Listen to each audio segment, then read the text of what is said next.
At RSM, we have over 40,000 great minds that take the time to find out what makes you and your business tick. Our audit, tax, and consulting services are designed to help you move forward with confidence, but it's how we do it that sets us apart. RSM's experts take time to understand what matters most to you, which means you receive advice that goes beyond your expectations. What you'll notice is the lengths our people go to understand the hurdles that stand in your way, and then to find innovative ways to help you jump over them. That's the value of RSM. That's the power of being understood.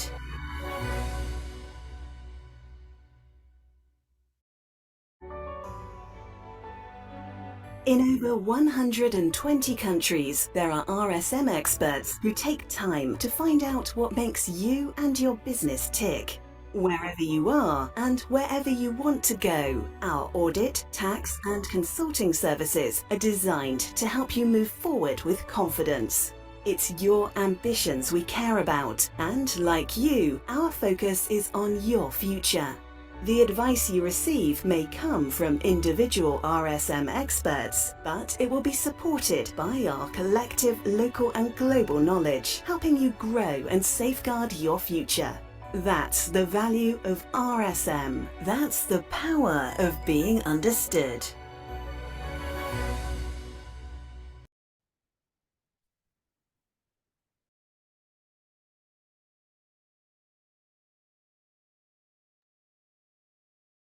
Ya, selamat siang Bapak Ibu.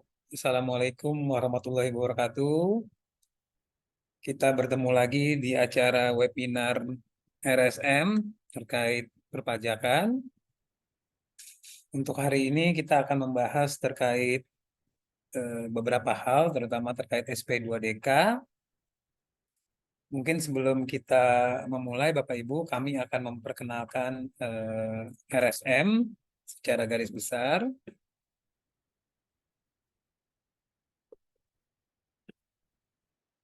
Nah, ini mungkin Bapak Ibu yang belum mengetahui bahwa RSM itu merupakan kantor akuntan publik yang selain memberikan jasa laporan keuangan audit, juga memberikan jasa-jasa lain seperti perpajakan, IT, dan juga hal yang lain. Kami ada di lebih dari 120 negara dengan lebih dari 830 kantor. Karyawan kami melebihi 57.000 orang ya Bapak Ibu. Kami juga ada di hampir seluruh benua. Di Indonesia kami ada di lokasi di Jakarta, di Plaza Asia, dan ada juga kantor cabang kami di Surabaya. Berikutnya terkait jasa-jasa yang kami berikan.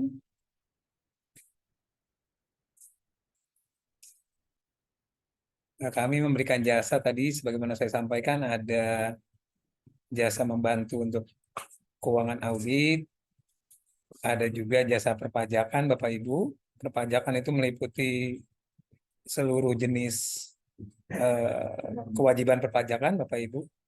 Dari mulai tax compliant, penyusunan pajak bulanan, baik dan juga tahunan. Ada juga membantu untuk tax dispute. Tax dispute ini terkait apabila Bapak Ibu menghadapi pemeriksaan pajak, SP2DK, banding, bahkan sampai ke Mahkamah Agung ya terkait peninjauan kembali. Nah, selain perpajakan, ini juga kami juga memberikan jasa konsultasi, ada accounting, ada juga manajemen consulting, teknologi, IT, dan lain-lain. Ini kami di Indonesia sudah lebih dari 30 tahun lebih ya Bapak Ibu. Sebelumnya mungkin Bapak Ibu familiar dengan AAJ, Kantor Akuntan Publik Amir Abad Yusuf. Nah, itu kita merupakan cikal bakal dari awalnya Amir Abad Yusuf dan menjadi saat ini menggunakan brand RSM Indonesia. Nah, untuk pembicara hari ini Bapak Ibu, pertama untuk pembicara akan dibawakan oleh Vinteria. yang merupakan salah satu manajer di tim perpajakan RSM. Dan yang kedua akan dibawakan oleh saya sendiri, yaitu Rizal Awab sebagai salah satu partner perpajakan di RSM. Ini untuk panduan webinar Bapak Ibu. Untuk panduan webinar, apabila pertama ada pertanyaan Bapak Ibu, pertanyaan dapat disampaikan di chat box Bapak Ibu tanpa menunggu selesainya pembicara untuk menyampaikan materi. Jadi nanti yang sudah disampaikan pertanyaan di chat box, kami pada saat selesai penyampaian materi, kami akan coba membahas ataupun menjawab pertanyaan dari Bapak Ibu. Nah, untuk pertanyaan yang disampaikan di chat box, mohon juga menyampaikan nama dan organisasi atau perusahaan dari Bapak Ibu.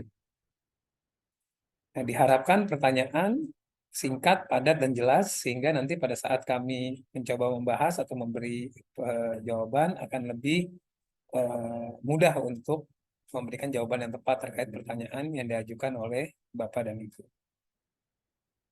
Nah, untuk materi webinar akan kami berikan setelah selesai acara dan peserta telah mengisi feedback form. Jadi setelah feedback form diisi, maka akan kami berikan by email ya materi untuk hari ini. Untuk materinya, pembicara pertama, Vinteria, dengan topik ini kita akan membahas terkait dengan tax audit, objection, dan appeal, intinya, dan pembahasan akan terdiri dari 4 topik pembahasan. Pertama terkait SP2DK, mungkin Bapak Ibu yang saat ini menangani perpajakan di perusahaan ataupun di konsultan ya Bapak Ibu, bahwa SP2DK ya bukan hanya tahun ini, mungkin dari beberapa tahun yang lalu pun sudah cukup masif ya. Jadi dari Direktorat Jenderal Pajak itu menerbitkan SP2DK cukup masif ya, atau AR ya terutama yang menerbitkan akun representatif ya. Nah, kami akan membahas mengenai SP2DK. Selanjutnya yang terbaru Bapak Ibu ini terkait dengan SE 9 tahun 2023. Nah, ini terkait penyelesaian tindak lanjut atas data konkret. Ini biasanya permulaan dari atau awalnya akibat dari SP2DK biasanya. Jadi apabila SP2DK tidak direspon dan datanya data konkret, maka apa yang bisa dilakukan oleh DJP, ini dituangkan di SE 9 tahun 2023. Selanjutnya kami pun akan membahas terkait penerbitan surat ketetapan pajak dan surat tagihan pajak berdasarkan PMK terbaru, yaitu PMK nomor 80 tahun 2023. Topik terakhir yaitu mengenai e-tax court Bapak Ibu. Jadi dari pengadilan pajak ini sudah mulai menerapkan ya Bapak Ibu untuk pengajuan banding ataupun gugatan melalui aplikasi e-tax court, walaupun belum seluruhnya Bapak Ibu. Nanti kita coba membahas sekilas mengenai aplikasi e-tax court tersebut. Mungkin untuk mempersingkat waktu, saya berikan untuk pembahasan kepada Saudari Vinteria. Mungkin silakan Vinte untuk membahas materi pertama dan kedua.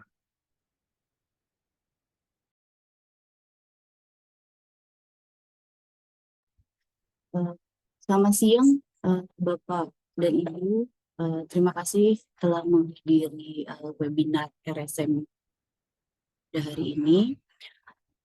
Saya akan membawakan 2 topik di webinar ini. Yang pertama itu mengenai SP2DK dan yang kedua mengenai penyelesaian tindak lanjut atas data konkret. Sebelum kita masuk ke materi yang tadi disebutkan di awal, 4 materi, kita di sini ada gambaran mengenai alur umum prosedur perpajakan Indonesia. Di sini kita lihat awal mula dari adanya pemeriksaan pajak. Nah, kondisi apa aja yang bisa mendorong timbulnya pemeriksaan pajak, baik itu dari misalnya tadi SP2DK ataupun bisa jadi ada data informasi lain yang ditemukan oleh pihak KPP. Lanjut, jika memang sudah ditetapkan pengenaan pajak, akan terjadi proses pemeriksaan pajak. Dari situ akan diterbitkan SKP.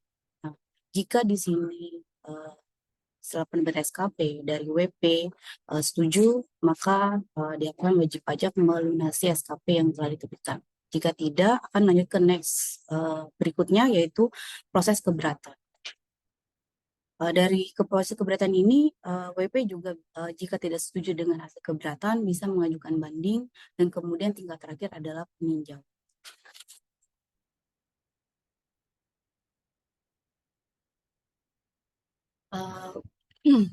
Terkait mengenai SP2DK ataupun pemeriksaan pajak, ada beberapa kondisi yang mendukung atau mendorong terjadinya tax audit ini.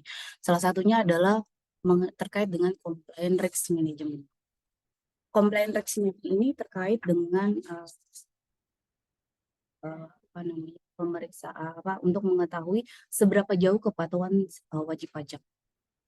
Cara dari pihak DJP sendiri atau KPP itu sumber data yang diperoleh untuk melakukan pemeriksaan atau menentukan risiko kepatuhan wajib pajak itu dengan melakukan penyandingan SPT, di mana SPT ini dihitung dan dilaporkan berdasarkan perhitungan wajib pajak. Selain itu, resiko dasar lainnya yang bisa mempengaruhi untuk pelaksanaan tax audit adalah terkait dengan pendaftaran, pelaporan, pembayaran pajak, dan juga kebenaran pelaporan sendiri. Hal ini semua berkaitan dengan proses perpajakan Indonesia yaitu self-assessment, di mana wajib pajak diberi keleluasaan untuk di awal untuk menghitung pajak dan melaporkan pajak berdasarkan kemampuan wajib pajak dalam melaksanakan kewajiban pajakan. Hasilnya sendiri di sini terkait dengan compliance risk ataupun terkait dengan kepatuhan wajib pajak, DJP akan menerbitkan surat permintaan penjelasan atas data dan atau keterangan. Biasa kita sebut SP2DK ya Bapak Ibu. Faktor penyebab SP2DK ini bisa saja jadi karena yang tadi mungkin ada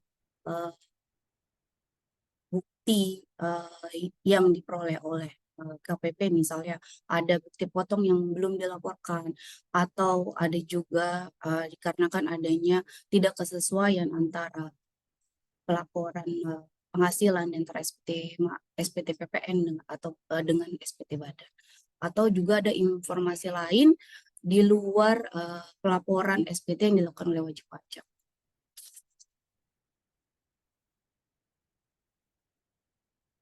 Ruang lingkup SP2DK sendiri ini akan melibatkan dua pihak, dari wajib pajak sendiri dan juga dari aparat pajak, yaitu dari AR biasanya. Dari wajib sendiri ini akan memberikan ruang untuk wajib pajak mendeteksi kesalahan terkait pemenuhan kewajiban pajakan. Juga dengan adanya SP2DK ini ada kesempatan untuk memperoleh sanksi yang lebih ringan. Jadi tahap sebelum pemeriksaan pajak ini biasanya wajib pajak akan menerima SP2DK ya Bapak Ibu. Nah, SP2DK, nah ini hasil penelitian yang dilakukan oleh KPP berdasarkan data informasi yang terutama yang didapat dari database kantor pajak. Di sisi lain untuk aparat pajak sendiri, nah ini adalah untuk meningkatkan kualitas manajemen datanya, untuk menjamin tidak adanya data yang berulang. Jadi di sini manajemen datanya itu bahwa apa yang sudah diterbitkan di SP2DK biasanya tidak mungkin diterbitkan surat SP2DK lainnya seperti itu. Atau menurunkan juga untuk beban compliance cost, administrasi cost aparat pajak. Yang ketiga adalah memitigasi kesalahan penerapan insentif fasilitas bagi wajib pajak. Penyampaian SP2DK sendiri ini bisa dilakukan oleh KPP, diserahkan langsung ke kantor wajib pajak, atau bisa juga melalui faksimili atau pos ekspedisi.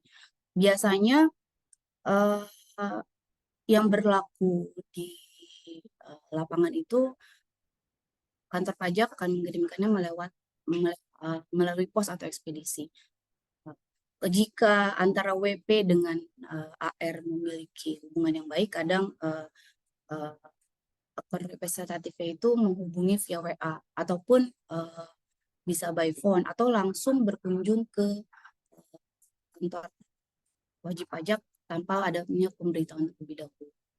Nah, jadi di sini sangat perlu diperhatikan dari wajib pajak bahwa alamat yang tertera di database kantor pajak itu sebagai dasar kantor pajak untuk menyampaikan surat SP2DK tadi.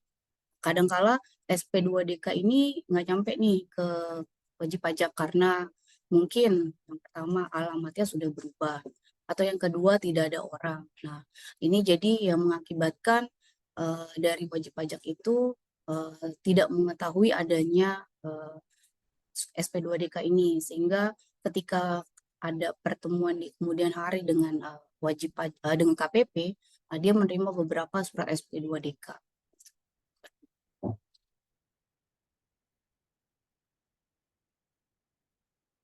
Di sini kita akan berbicara mengenai tahap-tahap yang dilalui sebelum dengan SP2DK. Nah, tadi penerbitan SP2DK ini diawali dengan dari penelitian yang dilakukan oleh akun representatif wajib pajak di kantor pajak. Kemudian diajukan kepada kasih mengenai hasil penelitiannya, kemudian ditandatangani. Nah, setelah selesai, nah ini disampaikan melalui tadi saya sebutkan melalui bisa faksimil, bisa di fax, bisa melalui kurir atau diserahkan langsung. Batas waktunya ini penyampaiannya disampaikan ke wajib pajak itu 3 hari. 3 hari sejak tanggal penerbitan. Kadang SP2DK yang diterima oleh wajib pajak ini jaraknya jauh nih dari tanggal penerbitan, bisa 2 minggu, paling cepat seminggu. Nah, ini biasanya bisa juga tergantung dari ekspedisi.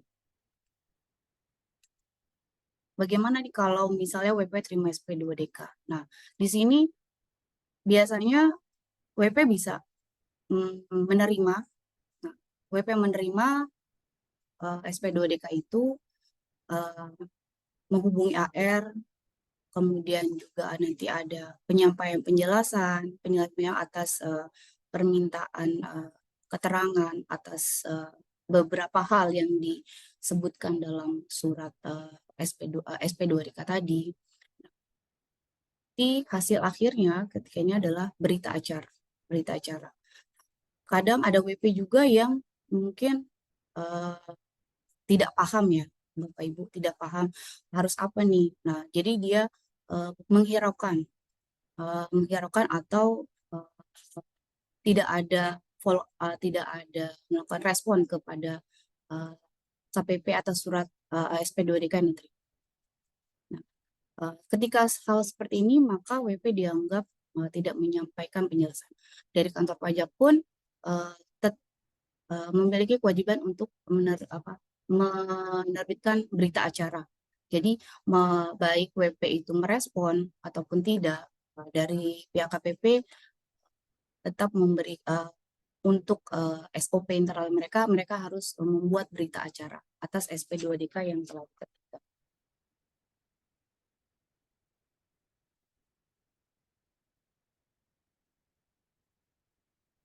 Di sini terkait dengan SP2DK tadi, responnya tadi bisa yang tadi menerima, yaitu dengan penjelasan, menyampaikan penjelasan. Kalau di sini kita lebih kepada kunjungan yang dilakukan konrepresentatif AR dari KPP ke kantor WP. Yang pertama, WP menyampaikan penjelasan pada saat kunjungan tersebut. Nah, kalau ketika melakukan kunjungan tersebut dan WP memberikan penjelasan, maka dari pihak KPP juga harus menerbitkan berita acara dan kemudian menyusunkan laporan hasil pemberian keterangan tersebut. Mungkin bisa juga terjadi opsi berikutnya adalah menolak. Menolak ini bisa mungkin karena ketika pihak KPP berkunjung untuk menyerahkan SP2DK tadi, mungkin tidak ada pihak level manajemen yang memiliki kapasitas untuk menjawab atau untuk menerima kunjungan dari pihak KPP tersebut. Nah, dari sini pihak KPP bisa menerbitkan undangan pembahasan, kemudian juga melanjutkan penyusunan laporan hasil laporan pemberian permintaan data dan keterangan, dan atau biasanya kita sebut dengan berita acara. Atau yang opsi ketiga bentuknya itu tidak memberikan penjelasan sama sekali. Nah ini untuk yang opsi ketiga ini hasil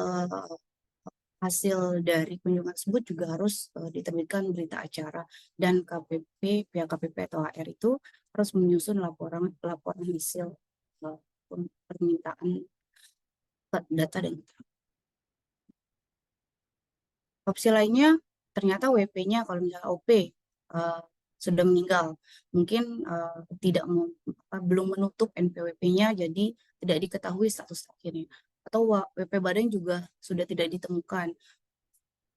Tidak ditemukan di sini berarti mungkin memang sudah tidak melakukan kegiatan bisnis, cuma dalam proses likuidasi, sudah tidak ada tempat kegiatan usahanya, tempatnya sudah tempat kantor atau alamat kantor yang terdaftar itu sudah dipakai oleh wajib pajak lain. Jadi bisa jadi seperti itu. Nah di sini dari pihak KPP tetap harus menyusun laporan hasil penyampaian atas SP2DK.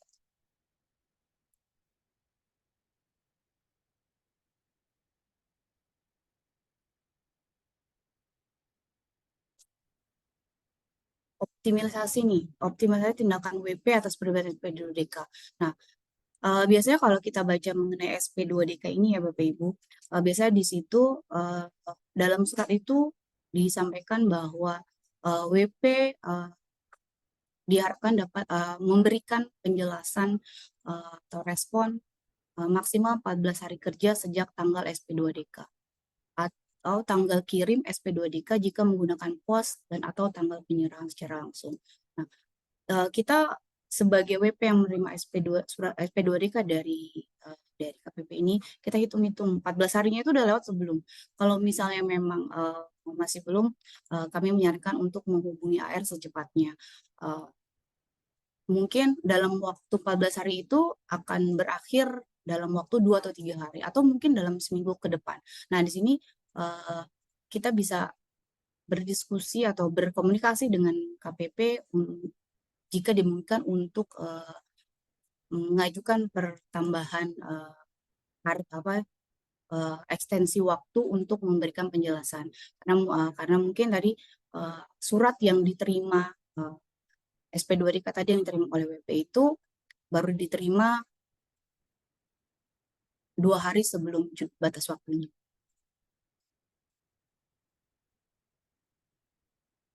Di sini yang kedua, ketika telah terima, nah WP wajib menyampaikan penjelasan. Untuk melakukan penjelasan, kita sarankan untuk memberikan penjelasan yang rinci dan juga disertai dengan dokumen pendukung. Nah, penyampaian penjelasan ini bisa dilakukan secara normalnya biasanya kita lakukan secara tulis ya, berarti submit surat tanggapan atas SP2 tersebut. Jika memang tadi dikira sekiranya waktu yang pertama itu tidak mencukupi, mungkin bisa didiskusikan lagi dengan AR, apakah dimungkinkan untuk ada pertambahan waktu lagi jika memang karena datanya yang belum tersedia atau karena sebab lain.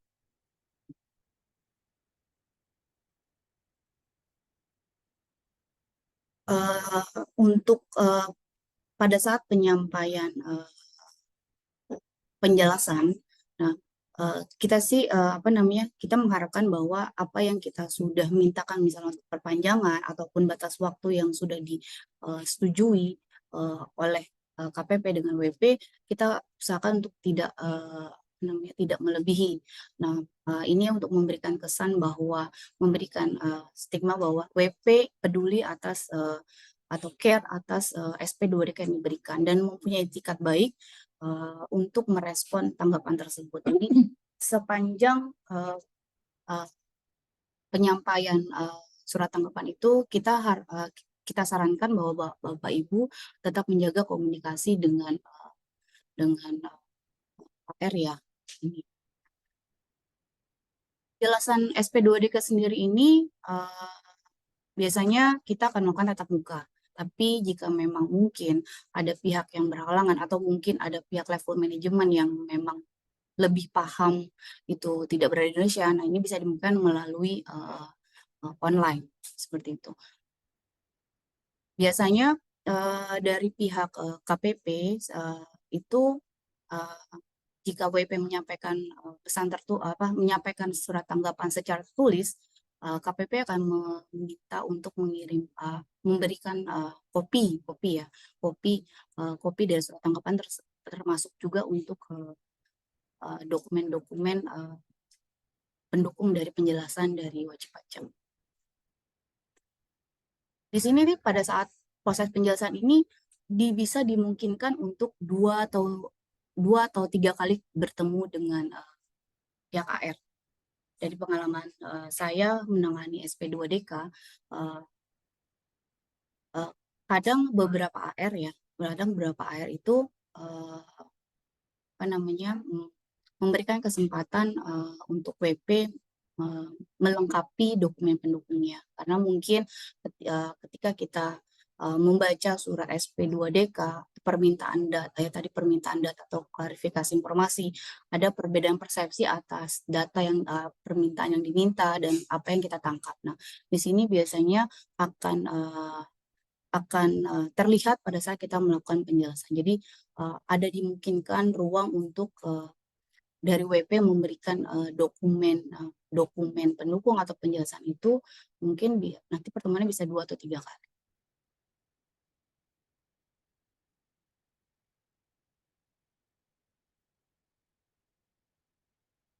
Yang poin terakhir, nah ini tadi yang tertulis, nah ini dokumen-dokumennya bisa berupa tadi SPT ataupun juga penjelasan-penjelasan lain ya, misalnya contohnya misalnya ada agreement ataupun ada invoice atau apa. Nah ini sangat diharapkan dokumen pendukung itu memang membackup penjelasan yang disampaikan oleh wajib pajak Bapak Ibu. Jika jika memungkinkan ya memang kalau ini kita berikan juga hard copy-nya ya kalau misalnya berkenan dari pihak HR gitu. Namun kadangkala mereka juga lebih prefer untuk menerima dokumen pendukung itu dalam bentuk soft copy. Nah, selain dokumen pendukung ini, kadangkala misalnya terkait rekonsiliasi ataupun detail perhitungan, nah ini bisa disampaikan juga ke dalam bentuk Excel ya, atau kertas kerja untuk penjelasannya, pendukung penjelasannya itu kita sampaikan juga ke kantor pajak. Nah, ini bisa kita kirimkan lewat email kepada HR tersebut. Sedangkan untuk yang terkait optimalisasi tindakan WP atas penerbitan tadi laporan hasil permintaan penjelasan dan keterangan di sini, biasanya nanti akan akhirnya itu akan ada persetujuan atau diskusi finalnya seperti apa. Apakah memang ternyata harus ada PPh terutang yang disetorkan oleh WP dengan cara yaitu melakukan pembetulan SPT. Atau mungkin memang terbukti bahwa tidak ada pajak utang sama sekali. Nah, pembetulan SPT ini oleh pihak KPP diberi kesempatan selama 30 hari. 30 hari untuk melakukan pembetulan. Biasanya di sini AR akan follow up nih Bu, Bapak Ibu ke WP, akan memantau gitu. Bagaimana proses untuk pembetulannya, pembayaran pajaknya, pembetulannya. Karena mereka secara internal sendiri juga ada SOP yang untuk mengharuskan mereka atas SP2DK yang mereka terbitkan itu harus ada laporan misalnya sudah selesai untuk SP2DK dan sudah clear untuk melakukan pelaporan untuk secara internal.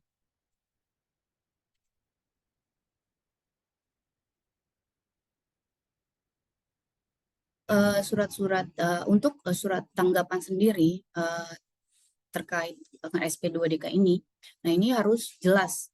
Tadi seperti saya sebutkan tadi harus rinci, jelas sesuai dengan keadaan usaha WP yang sebenarnya. Di mana penjelasan dan rincian tanggapan dari WP akan lebih memudahkan untuk KPP memahami kegiatan bisnis keadaan saya seperti apa. Jadi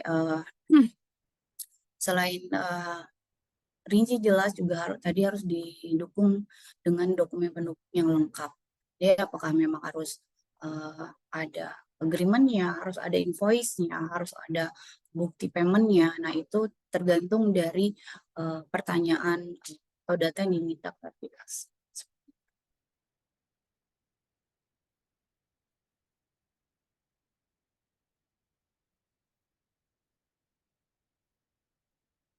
Ini sekilas time frame ya Bapak Ibu, time frame untuk proses pelaksanaan pengawasan tadi.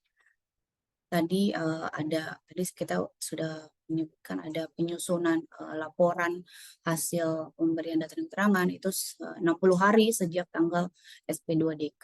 Berarti yang perlu diperhatikan bahwa memang tadi dari pihak internal KPP sendiri memang ada SOP yang harus diselesaikan, harus ada target dari KPP untuk yang administrasi yang harus dilakukan. Kemudian di sini juga dari laporan hasil pemberian data dan keterangan itu, nah ini dari pihak KPP sendiri atau AR itu bisa melakukan penyampaian perpanjangan maksimal 30 hari kalender. Di sini dari WP berarti bisa diberikan kesempatan setelah laporan hasil pemeriksaan itu tadi 30 hari diberikan waktu untuk pembetulan 30 hari. Nah, diperpanjang lagi 30 hari untuk melakukan pembetulan. Jadi disarankan dari kami bahwa Bapak Ibu setelah SP2DK, pembahasan SP2DK itu sudah kelar, nah, jika memang harus ada SPT yang dibetulkan, ini lebih baik dilakukan pembetulan secara cepat. Karena mungkin nanti akan takutnya menjadi isu di kemudian hari yang mungkin jadi ada yang pertama mungkin bisa untuk jenis untuk data yang sama diterbitkan SP2DK lagi seperti itu. Jadi biar clear dan tidak ditindaklanjuti untuk ke proses berikutnya ketika SP2DK selesai, diharapkan untuk jika memang ada kurang bayar dilakukan penyetorannya dan pelaporan SPT.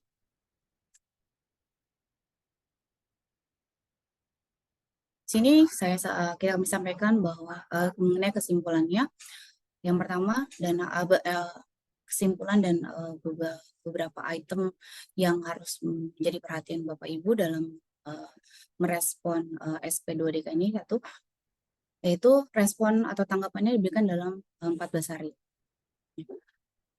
Yang kedua, kepatuhan pajak adalah suatu keharusan. Nah, yang ketiga adalah mengenai pengelolaan dokumentasi dan catatan transaksi yang lengkap dan benar. Berarti dari pengelolaan dokumentasi akan diketahui bahwa memang filing atau administrasi sebagai masukan bahwa filing administrasi dari WP itu memang sudah baik atau belum. Karena ketika bisa dokumentasinya terjaga dengan baik, nah berarti harus WP tidak akan kesulitan untuk memberikan respon atau tanggapan. Yang keempat, memahami peraturan dan kebijakan perpajakan. Yang kelima, membutuhkan bantuan konsultan pajak. Nah, jika Bapak Ibu mungkin mengalami kendala dalam merespon ataupun memiliki pengetahuan pajak yang kurang, ini peran konsultan pajak ini sangat membantu ya Bapak Ibu, sangat membantu, dan pajak ini bisa memberikan solusi terbaik untuk meminimalisasi resiko, atau mungkin bisa meminimalisir pajak terutang, atau bisa bagaimana cara mengorganize untuk merespon SP2DK tersebut. 6. Memahami prosedur SP2DK, terutama mengenai komunikasi, bagaimana cara kita berkomunikasi, bagaimana berita acara itu, bagaimana memberikan jawaban, bagaimana cara kita menyajikan surat tanggapan untuk agar mudah dipahami dari lawan kita itu paham apa yang kita maksud. Nah, juga untuk melakukan koreksi SPT untuk menghindari sanksi kurang bayar.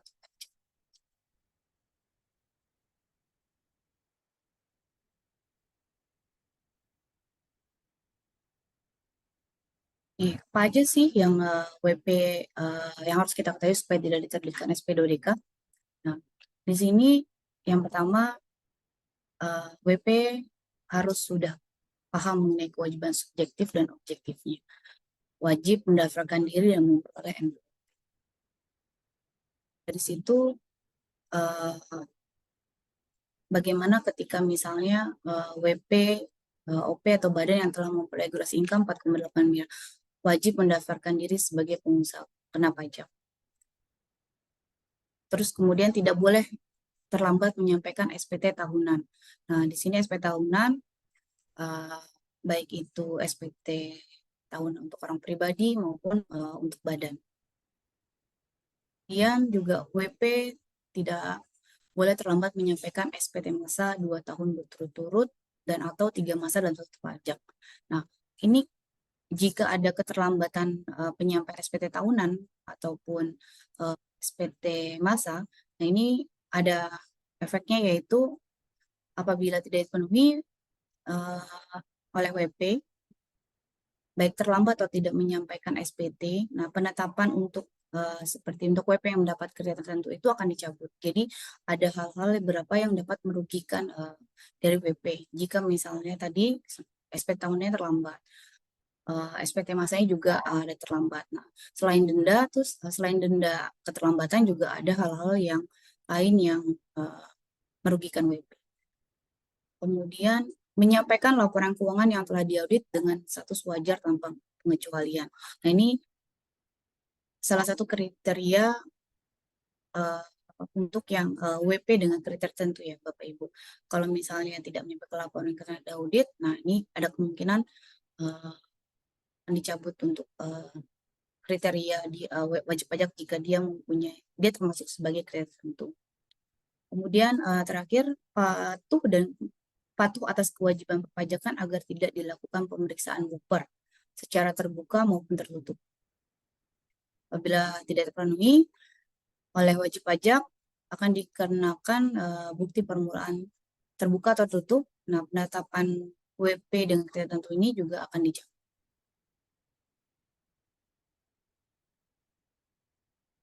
Kemudian kita akan masuk ke materi yang kedua, yaitu penyelesaian tindak lanjut atas data pensiun. Jika Bapak Ibu ada pertanyaan, bisa disampaikan di kolom chat box. Dan untuk materi webinar hari ini nanti akan kami sampaikan setelah Bapak Ibu mengisi angket dari RSM.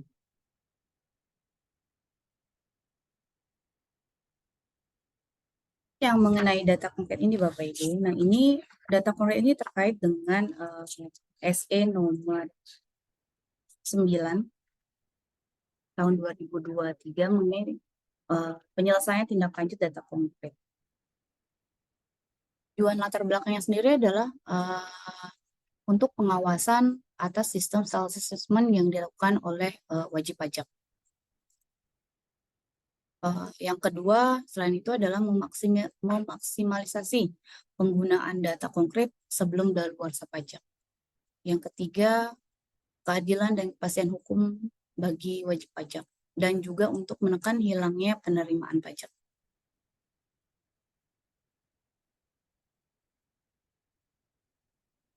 Data konkret apa sih gitu? Data konkret ini bisa berupa yang tadi, yaitu seperti faktur pajak yang belum atau tidak dilaporkan dalam estimasi PPN. Bukti potong atau bukti pungut PPh yang belum atau tidak dilaporkan oleh pemotong pada SPT PPh. Atau bukti transaksi atau data lainnya yang diturunkan sebagai data konkret melalui sistem DJP. Jadi berdasarkan data-data ini, apabila data tersebut ada yang menyebabkan atau menimbulkan resiko pajak tidak atau kurang dibayar, nah nanti dari pihak KPP akan melakukan pengawasan. Pengawasannya ini yaitu dengan melakukan pemeriksaan. Pemeriksaannya itu bisa mencakup pemeriksaan kantor,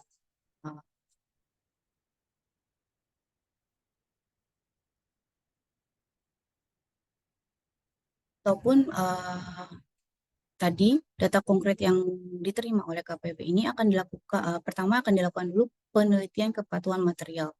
Kemudian bisa dilakukan permintaan penjelasan atas data dan atau keterangan yang berujung, jika tidak direspon oleh wajib pajak, bisa berujung kepada yang tadi saya sebutkan pemeriksaan kantor.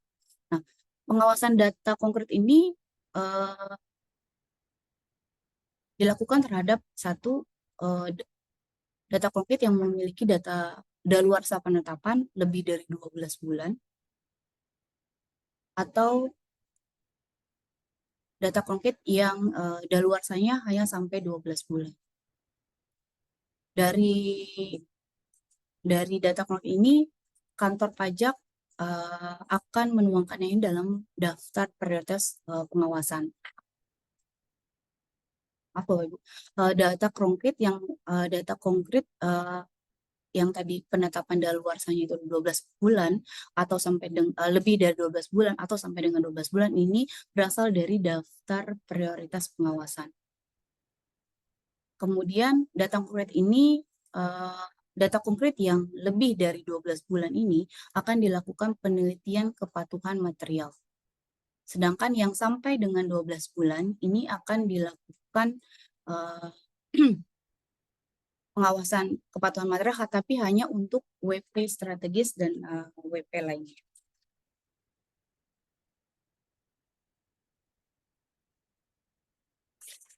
Nah, di sini mengenai data konkret ya, dengan data daluarsa penetapan sampai dengan 12 bulan.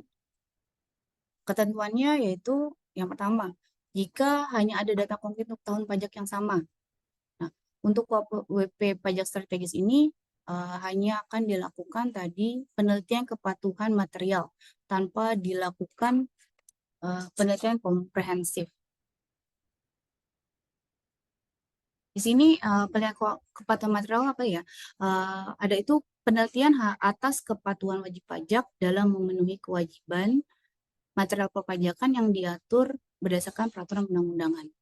Sedangkan kalau penelitian komprehensif ini ya biasanya terkait dengan penelitian kepatuhan material untuk wajib pajak strategis melalui penelitian seluruh jenis pajak dengan melibatkan supervisor fungsional pemeriksa untuk tahun pajak sebelumnya.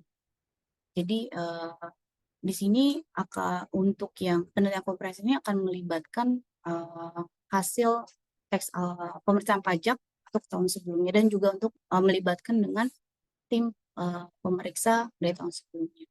Nah, sedangkan untuk WP pajak lainnya di sini hanya akan dilakukan dengan penelitian kepatuhan material tanpa dilakukan penelitian menyeluruh. Kalau penelitian menyeluruh ini, kalau tadi penelitian komprehensif ini itu untuk semua jenis pajak dan melibatkan dengan supervisor pemeriksa dari tahun sebelumnya, kalau yang di sini dia tanpa melibatkan supervisor pemeriksa untuk tahun pajak sebelumnya. Tapi cover untuk ruang lingkup yang dilakukan penelitian itu tetap sama, yaitu untuk semua jenis pajak, baik PPH, PPN, dan juga SPT badan. Hasil dari penelitian ini nanti akan dituangkan dalam kertas kerja penelitian, dan laporan hasil penelitiannya harus diterbitkan maksimal 2 hari kerja. Nah, bagaimana jika yang tadi kan hanya terkait data konkret utang pajak yang sama, tapi ternyata ada juga nih data konkret plus data lain untuk tahun pajak yang sama. Di sini untuk WP pajak strategis akan dilakukan penelitian komprehensif plus ditambah dengan permintaan penjelasan atas data dan untuk keterangan untuk WP pajak. Sedangkan untuk WP pajak lainnya akan dilakukan penelitian menyeluruh dan atau berarti bisa salah satu ya Ibu, bisa salah satu atau dua-duanya, yaitu permintaan penjelasan data dan untuk keterangan. Jadi memang ada yang memang hanya untuk diterbitkan tadi permintaan penjelasan data keterangan atau memang hanya untuk penelitian saja. Nah, sama ini hasilnya juga nanti akan dituangkan dalam kertas penelitian dan laporan hasil penelitian maksimal 2 hari kerja. Jika ada indikasi ketidakpatuhan untuk daluarsa data konkret yang memiliki daluarsa penetapan lebih dari 90 hari tapi masih di bawah 12 bulan, maka akan diterbitkan permintaan penjelasan data dan untuk keterangan. Sedangkan untuk data konkret yang lebih dari daluarsa penetapan sampai dengan 90 hari kalender, nah ini akan diterbitkan nota dinas untuk usulan pemeriksaan data konkret. Jadi proses untuk yang data konkret sampai dengan 90 hari ini memang tidak dilewati dari adanya SP2DK, langsung terbitkan nota usulan pemeriksaan.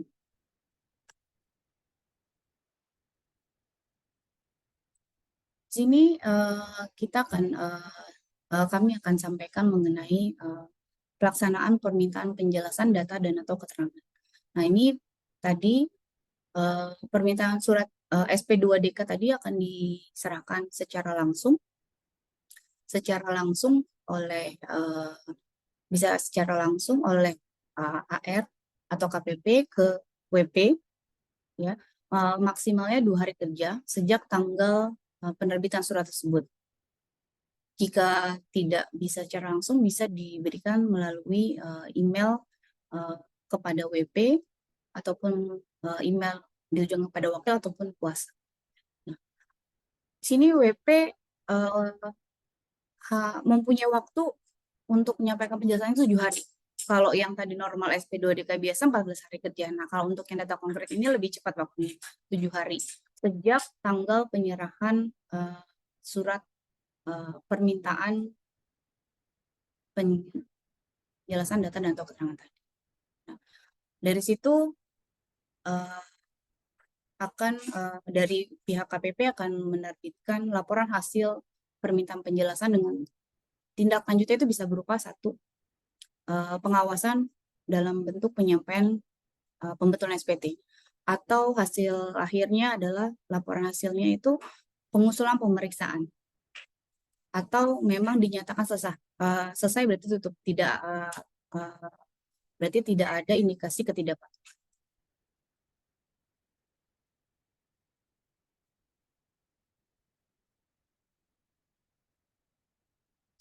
Tadi laporan hasil permintaan penjelasan dan atau keterangan yang berupa penyampaian SPT. Nah, ini jangka waktunya 14 hari, Bapak Ibu. 14 hari sejak tanggal penjelasan laporan hasil penyampaian penjelasan dan data dan atau keterangan. Jadi lebih cepat waktunya. Kalau tadi yang terkait yang SP2D kan waktu biasa 30 hari, waktu ini yang 14 hari. Nah, kemudian jika ada pengusulan untuk pemeriksaan atas data konkret, nah di sini akan dilakukan usulan dari KPP menerbitkan nota dinas kepada kepala KPP terlebih dahulu untuk diterbitkan surat perintah pemeriksaannya. Jika tidak dilakukan tadi, jika hasil laporannya itu adalah berupa pembuatan SPT dan ternyata WP tidak melakukan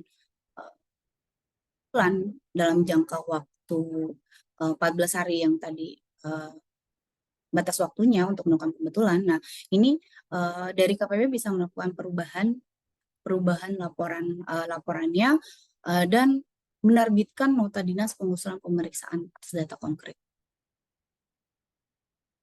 Atau hasil laporannya juga bisa memuat tadi dugaan tindak pidana yang ujung kepada usulan untuk pemeriksaan bukber.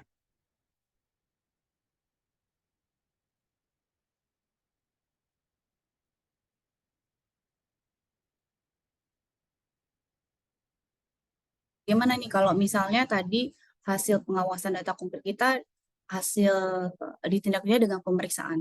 Nah, pemeriksaan ini pastinya disusun berdasarkan nota usulan pemeriksaannya. Nah, ini dari kontrapesitatifnya nanti akan mengusulkan kepada kepala KPP. Nah, nota dinas yang disetujui nanti akan diberikan penerbitan nomor pengawasan pemeriksaan. Nah, sebagai tindak lanjutnya terkait usulan terkait dengan pemeriksaan data konkret itu atas daluarsa penetapan yang lebih dari 12 bulan. Lebih dari 12 bulan. Nah, atau juga bisa daluarsa penetapan sampai dengan 12 bulan untuk WP strategis, WP lainnya. Dan jika ada data lain atau data konkret. Juga usulan mengenai pemeriksaan itu usulan pemeriksaan itu diterbitkan karena memang ada perubahan laporan hasil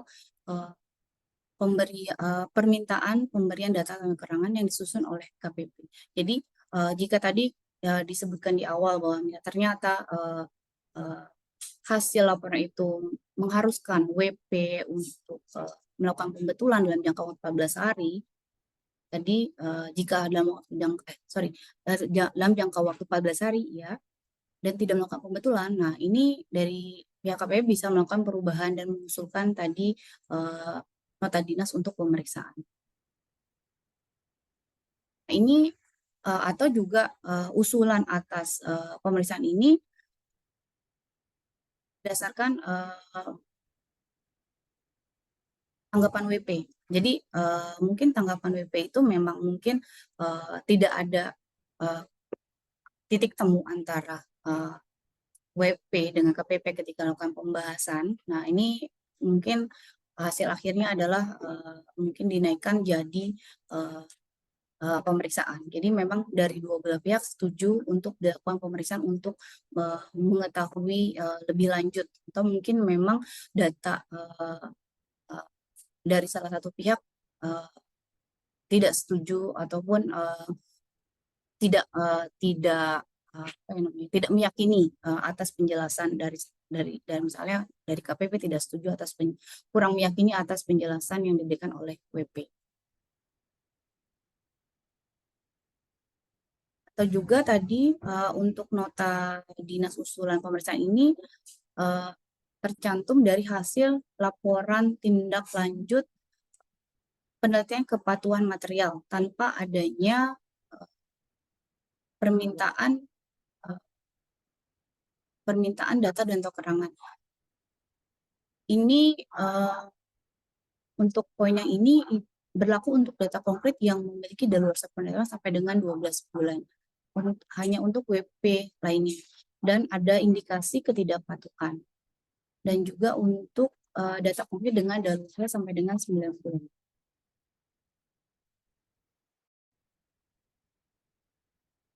Jadi proses pemeriksaan sendiri bagaimana ya gitu. Di sini proses pemeriksaannya pemeriksaan biasa akan dilakukan oleh petugas pemeriksa. Dia akan menerbitkan nomor pengawasan pemeriksaan, ada surat perintah pemeriksaan, ada surat panggilan dalam misalnya dalam pemeriksaan kantor. Kemudian alurnya juga ada SPHP, penyusunan SPHP berdasarkan data-data yang diuji atas data konkret yang ditemukan oleh KPP. Kemudian nanti ada penyampaian surat panggilan terkait pemeriksaan kantor kepada WP, wakil atau kuasa WP. Kemudian juga ada nanti penyusunan laporan hasil pemeriksaan data konkret. Nah, di sini ada beberapa poin yang memang harus diperhatikan, yaitu di mana jangka waktunya itu sangat pendek ya Bapak Ibu. Jadi ketika terdapat nota dinas ada pemeriksaan data konkret ini, yang perlu diperhatikan itu adalah untuk time frame-nya.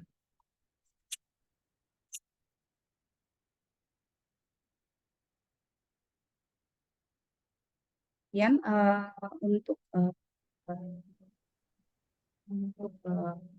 poin yang nomor 2 seperti itu dilanjutkan oleh nanti Bapak Rizal. Ya, terima kasih Vinte untuk penyampaiannya terkait SP2DK ya Bapak Ibu ya. Ya menarik ya, memang beberapa tahun ini kita walaupun tidak ada pemeriksaan tapi mirip-mirip dengan pemeriksaan. SP2DK itu menguras energi dan tenaga juga, termasuk diskusi dengan AR dan lain-lain. Saya lihat di sini sudah ada beberapa pertanyaan. Ya diingatkan lagi ya Bapak Ibu ya, kalau ada pertanyaan silahkan sampaikan di chat box. Nanti selesai materi saya tidak terlalu banyak, jadi mungkin nanti kita coba memberikan spend waktu ya untuk menjawab pertanyaan dari Bapak Ibu. Nah, selanjutnya terkait dengan penerbitan SKP dan STP. Ini sebetulnya Bapak Ibu tidak terlalu berbeda dengan yang sebelumnya ya. Jadi PMK ini hanya mengakomodir beberapa pajak yang sebelumnya belum ada ya, seperti pajak karbon. Sebelumnya kan belum ada, sehingga perlu diatur bahwa SKP itu pajak karbon juga tercakup dalam SKP. Nah, jadi untuk PMK 80, nah ini SKP, gimana cara SKP atau STP bisa terbit? Ya, ini mungkin pertanyaan sederhana ya. Jadi wajib pajak apabila telah memiliki NPWP atau telah dikukuhkan sebagai pengusaha kena pajak, apabila ada pajak yang kurang dibayar nanti berdasarkan pemeriksaan ya, kalau SKP nanti kita bahas juga, atau SCP apabila denda dan lain-lain, itu bisa diterbitkan SKP ataupun STP. Tapi bagaimana untuk wajib pajak yang saya nggak punya NPWP ini? Aman, berarti saya tidak mungkin bisa diterbitkan SKP ataupun STP. Sebetulnya tidak ya Bapak Ibu. Jadi walaupun belum memiliki NPWP, bukan berarti belum memiliki kewajiban perpajakan ya. Jadi NPWP itu hanya sebagai sarana administrasi. Jadi apabila diketahui wajib pajak atau orang pribadi tersebut, kalau perusahaan kan rata-rata mungkin sudah kemungkinan besar pasti sudah punya NPWP ya. Tapi kalau orang pribadi misalkan belum memiliki NPWP, namun ternyata memiliki kewajiban perpajakan, nah itu tetap dapat diterbitkan SKP dan STP, yaitu dengan cara di NPWP-kan secara jabatan. Jadi istilahnya diberikan NPWP secara jabatan yang bisa mundur sampai dengan 5 tahun ke belakang. Jadi kewajiban 5 tahun ke belakang. Atau bahkan ekstrimnya itu bisa sampai 10 tahun apabila diindikasikan ada pidana di bidang perpajakan. Jadi memang untuk pidana di bidang perpajakan, Bapak Ibu, salah satunya tidak mendaftar untuk memiliki NPWP atau dikukuhkan sebagai PKP, itu bisa masuk dalam indikasi pidana di bidang perpajakan. Nah ini ya, jadi untuk SKP dan STP, kalau untuk orang pribadi ya tadi ya memiliki NPWP dan lain-lain. Dan untuk PBB, tanah dan bangunan, nah ini biasanya kalau untuk Dirjen Pajak ya Bapak Ibu, kalau untuk tanah dan bangunan di perkotaan seperti rumah, apartemen, dan lain-lain, itu saat ini sudah dikelola oleh daerah ya Bapak Ibu. Jadi tidak diatur dengan PMK ini Bapak Ibu. Jadi diatur dengan peraturan daerah masing-masing. Tapi kalau PBB untuk sektor-sektor lain seperti kehutanan, perkebunan, nah ini masih diatur atau dikelola oleh Direktorat Jenderal Pajak. Jadi SKP ataupun STP-nya bisa diterbitkan oleh Direktorat Jenderal Pajak. Next. Nah, ini jenis pajak yang dapat diterbitkan SKP dan atau STP. Nah, jadi ini ada yang baru yang paling bawah Bapak Ibu, yaitu pajak karbon. Ini pajak karbon karena mengakomodir Undang-Undang HPP ya, bahwa akan ada pajak karbon. Jadi di PMK ini pun mengatur bahwa bisa diterbitkan SKP atas pajak karbon. Next. Nah, ini kondisi penerbitan SKP dan STP. Nah, untuk SKP, ini istilahnya kalau Bapak Ibu lihat yang paling kiri ya, SKP KB. Itu istilah bahwa surat ketetapan pajak kurang bayar. Itu memang SKP itu harusnya diterbitkan setelah melalui prosedur pemeriksaan. Jadi kalau tadi ada pembahasan mengenai SP2DK, ya sebetulnya AR tidak bisa melakukan apapun ya. Tidak bisa menerbitkan SKP. Kecuali tadi ya, diajukan untuk pemeriksaan data konkret misalkan. Tapi harus dilalui dengan proses pemeriksaan Bapak Ibu. Jadi setelah proses pemeriksaan selesai, ternyata menurut perhitungan pemeriksa ataupun perhitungan DJP, terdapat pajak yang kurang dibayar, nah itu bisa diterbitkan SKP KB istilahnya. Seperti itu. Ataupun kita tidak menyampaikan SPT, sudah diberikan teguran tertulis, 1 bulan biasanya tidak dijawab apa dan lain-lain, itu pun bisa, tapi dengan melalui pemeriksaan terlebih dahulu. Ada juga kompensasi. Nah, kompensasi ini biasanya kena tambahan sanksi ya. 70% kalau tidak salah tambahannya apabila PPN masukkan dikompensasi ke bulan berikutnya yang seharusnya tidak dapat dikompensasi.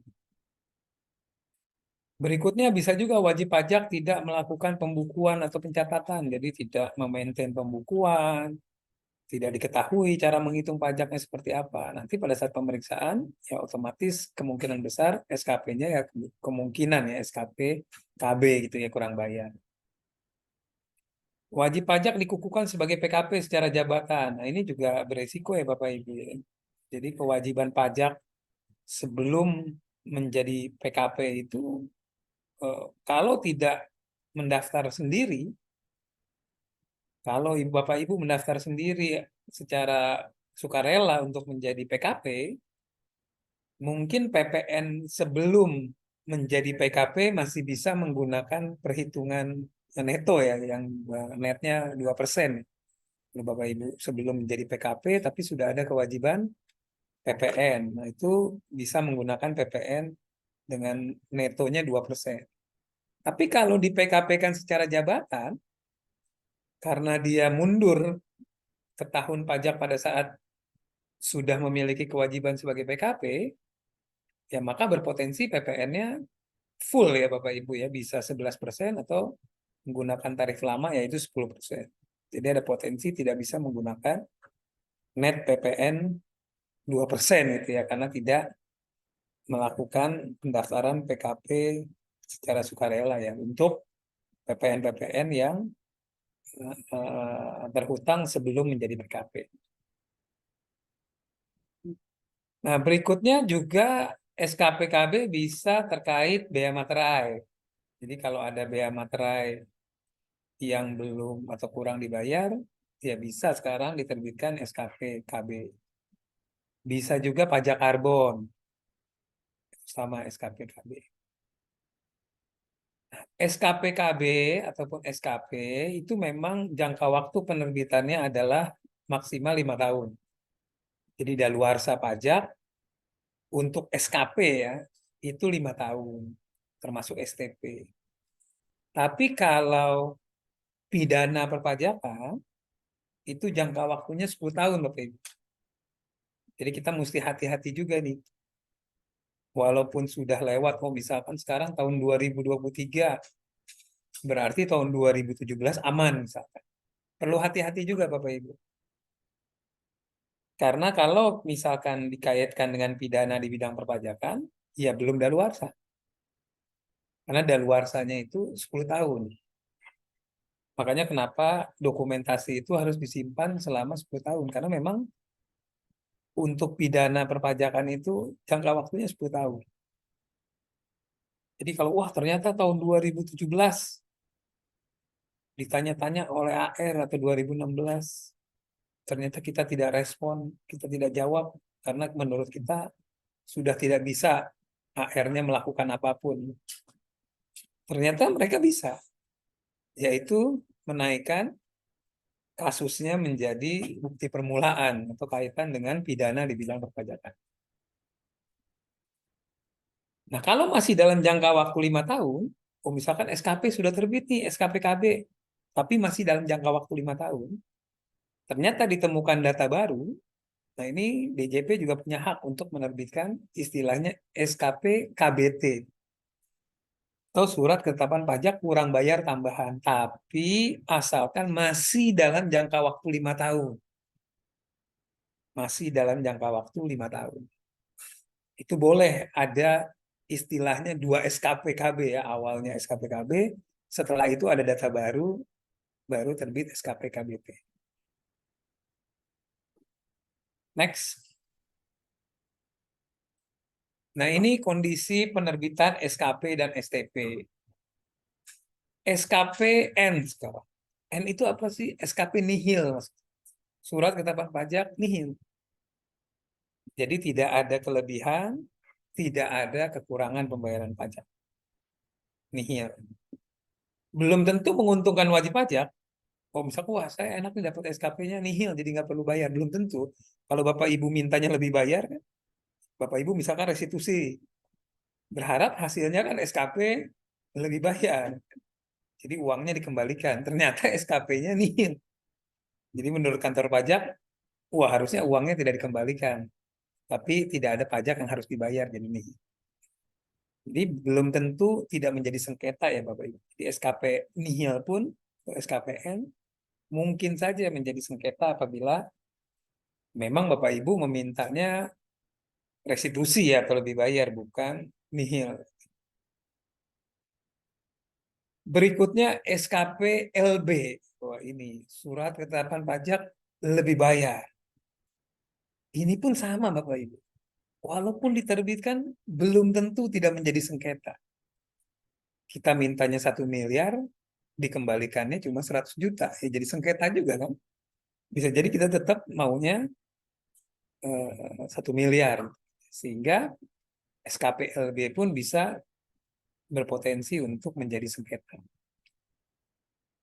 Nah, biasanya karena apa diterbitkan? Ya pastinya karena jumlah pajak yang harusnya dibayar mungkin lebih kecil dibandingkan dengan jumlah kredit pajak. Misalkan kalau PPh badan, PPh badannya lebih kecil dibandingkan dengan PPh 25 cicilannya yang sudah dibayar, atau kredit pajak PPh 23, sehingga mengakibatkan perhitungan PPh badannya menjadi lebih banyak. Atau PPN masukannya lebih besar dibanding pajak keluarannya. Ya mungkin karena apa ya, bisa jadi karena ekspor misalkan. Pajak keluarannya 0% ekspor. Tapi ada pajak masukan. Mau tidak mau kan harus meminta restitusi untuk mendapatkan PPN masukannya kembali. Atau Bapak Ibu mungkin penyerahan kepada pemungut PPN. Misalkan penyerahan kepada BUMN atau kepada pemerintah. Nah, biasanya kan mereka PPN keluaran yang kita tagih biasanya tidak dibayarkan langsung kepada supplier kan, tapi dibayarkan langsung ke kas negara.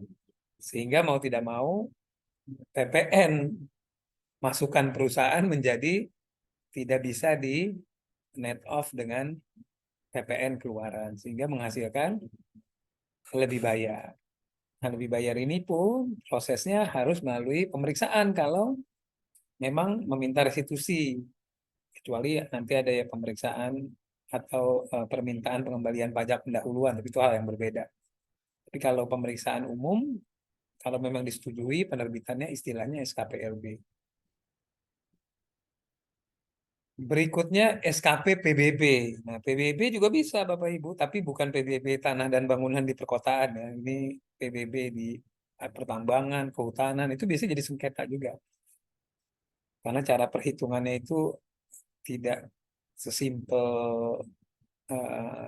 tanah dan bangunan di perkotaan ya. Yang luas tanah berapa, ditetapkan berapa oleh eh, Kementerian Keuangan lokasi tersebut, atau oleh pemerintah daerah berapa nilai tanah per meternya, NJOP-nya, dan lain-lain. Kalau PBB selain itu agak lebih kompleks perhitungannya, sehingga memang sering juga menjadi sengketa. Next. Nah, ini untuk STP. Nah, bedanya apa dengan SKP? Kalau SKP itu tadi ya Bapak Ibu sebetulnya harus melalui proses pemeriksaan. Tapi kalau STP ini, kalau STP biasanya lebih kepada sanksi atau denda. Berbeda dengan SKP, kalau SKP biasanya ada pokoknya juga. Kalau STP ya selain PPh 25 biasanya tidak ada pokoknya, tapi hanya sanksinya saja. Nah, biasanya apa nih? Oh, ada kurang bayar pajak. Kurang bayar pajak apa? Karena salah hitung. Tarif pajaknya harusnya 22%, PPh badan ngitungnya 20%. Harusnya 22 misalkan. Itu biasanya disuratin oleh AR untuk mengganti. Setelah diganti, bahkan nanti akan diterbitkan STP. Atau terlambat. Sanksi administrasi nih, terlambat bayar pajak. Harusnya bayar pajak tanggal 10, misalkan bulan berikutnya, ternyata terlambat. Nah, ini pun produk yang akan diterbitkan oleh DJP, STP. Terlambat membuat faktur. Nah, ini biasanya pada saat pemeriksaan nih. Pada saat pemeriksaan ternyata diketahui, wah, fakturnya terlambat. Atau fakturnya cacat. Nah, ini bisa diterbitkan STP.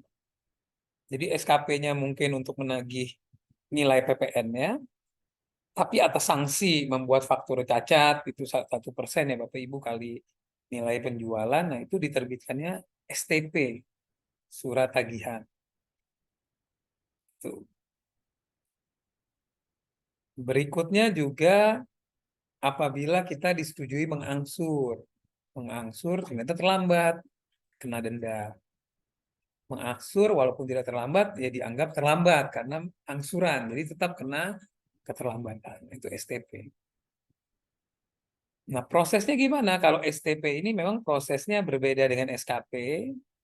Kalau SKP karena melalui proses pemeriksaan, maka produk SKP tersebut bisa diajukan salah satunya keberatan. keberatan kepada Direktorat Jenderal Pajak. Yang biasanya di manage oleh Kanwil, ya. Kanwil pajak terkait. Nah, kalau STP memang tidak, kalau kita tidak setuju, memang tidak ada prosedur untuk dapat mengajukan keberatan. Adanya kita mengajukan pengurangan, misalkan karena kita mengakui salah, kita minta pengurangan. Atau kalau kita merasa, wah faktur pajak kita sudah betul, tidak ada yang salah dan lain-lain, tapi kok terbit STP misalnya, kita bisa mengajukan pembatalan. Jadi prosesnya minta pengurangan kalau kita memang salah misalkan, ataupun bisa mengajukan pembatalan kalau memang kita tidak salah. Next.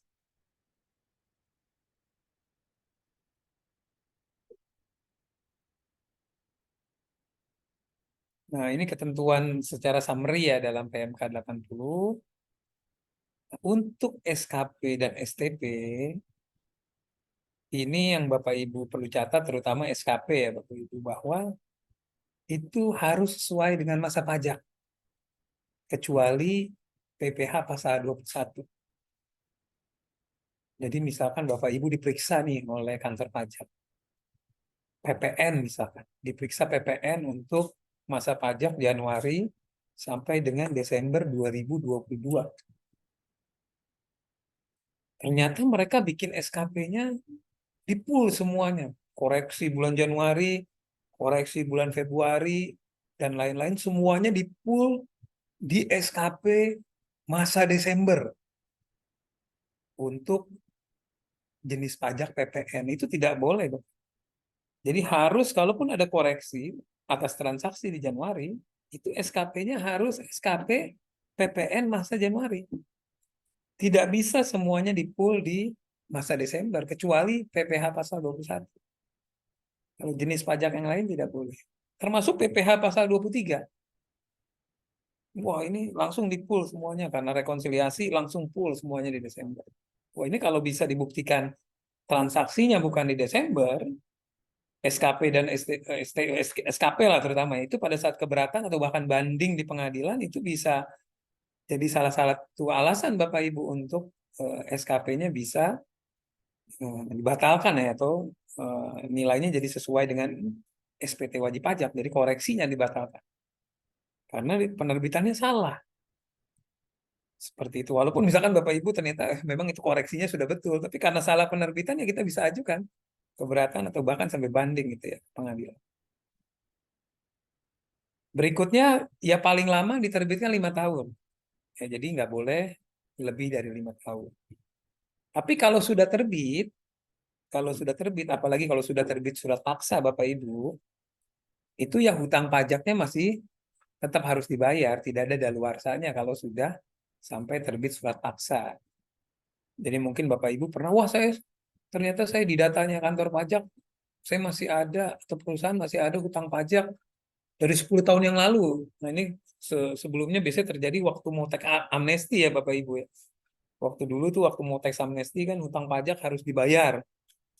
Wah ternyata di apa namanya, di datanya kantor pajak ada hutang pajak dari tahun 95, sudah 15 tahun atau 20 tahun. Nah itu kalau memang sudah terbit surat paksa, jadinya memang harus dibayar, tidak ada daluarsa.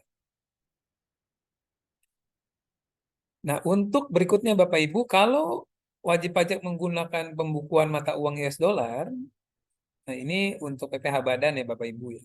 Jadi kalau PPh Badan kan SPT Badan boleh menggunakan mata uang selain rupiah yaitu US dollar. Jadi kalau memang sudah memiliki izin untuk menggunakan mata uang US dollar, maka SKP-nya pun nanti akan diterbitkan dalam mata uang US dollar, khusus PPh Badan. Jadi untuk SKP jenis pajak lain sampai saat ini masih menggunakan rupiah, karena kan SPT-nya rupiah. Untuk SPT PPN kan pasti rupiah. SPT PPh 21 70 rupiah.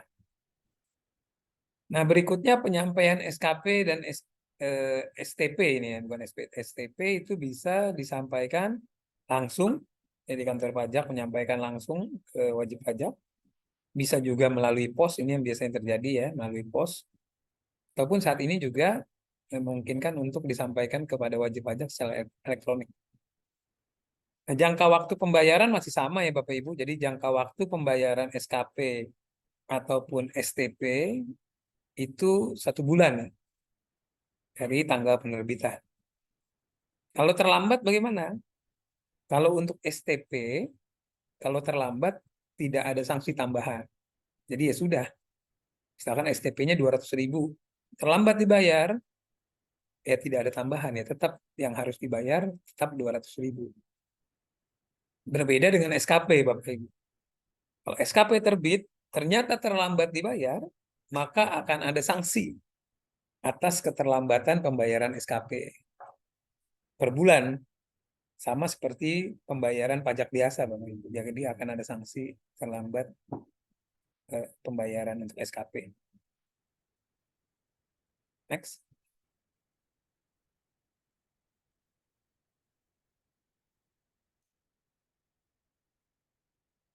Nah, ini yang terakhir Bapak Ibu terkait e-tax court. Ini kami mungkin menyampaikan secara umum ya Bapak Ibu ya, bahwa pengadilan pajak ini sudah mulai mengakomodir penyampaian surat banding ataupun gugatan dan lain-lain melalui elektronik. Nah, istilahnya itu e-tax court. Ini kalau tidak salah diluncurkan di Juli tahun ini ya Bapak Ibu 2023. Kalau sebelumnya kan keberatan pajak juga sudah bisa melalui e-objection. Nah, saat ini e-tax court juga walaupun belum 100% diimplementasikan, tapi sudah berupaya untuk mengakomodir itu. Walaupun karena apa ya, karena baru ya, dan juga masih sensitif ya pengajuan banding atau gugatan ya, karena ada lampiran dan lain-lain. Takutnya ada data yang kurang, karena jangka waktunya juga cukup singkat ya, terutama untuk gugatan ya, hanya 14 hari ataupun 1 bulan. Jadi memang kami pun secara internal masih mengajukan banding ataupun gugatan melalui prosedur offline ya, atau tidak melalui e-tax court. Jadi masih datang ke pengadilan pajak. Memang sampai saat ini sih memang masih lebih aman seperti itu ya, untuk menghindari pengajuan banding nanti yang dianggap tidak memenuhi persyaratan formal. Next.